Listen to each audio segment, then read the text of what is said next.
السلام علیکم ورحمۃ اللہ وبرکاتہ۔ الحمدللہ والصلاۃ والسلام علی رسول اللہ۔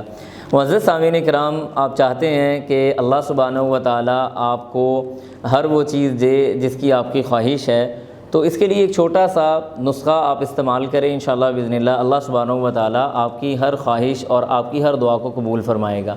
کرنا آپ نے یہ ہے کہ آپ اپنے مسلمان بھائی کے لیے اس کی غیر موجودگی میں دعا کریں۔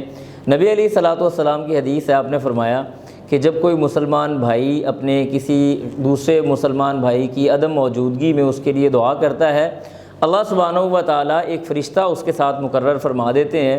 وہ فرشتہ اس کے لیے بھی کہتا ہے وَلَكَ بِمِثْلٍ، تیرے لیے بھی ویسے ہی ہو جیسے تو اپنے بھائی کے لیے دعا کر رہا ہے۔ تو اگر آپ چاہتے ہیں کہ آپ کی ساری خواہشات یا ضرورتیں اللہ سبحانہ و تعالیٰ پوری کرے، تو اپنے بھائیوں کے لیے، مسلمان بھائیوں کے لیے ان کی غیر موجودگی میں کثرت سے ان کے لیے دعا کریں۔ اللہ سبحانہ و تعالیٰ آپ کو بھی وہی چیزیں فراہم فرما دے گا۔ السلام علیکم ورحمۃ اللہ وبرکاتہ۔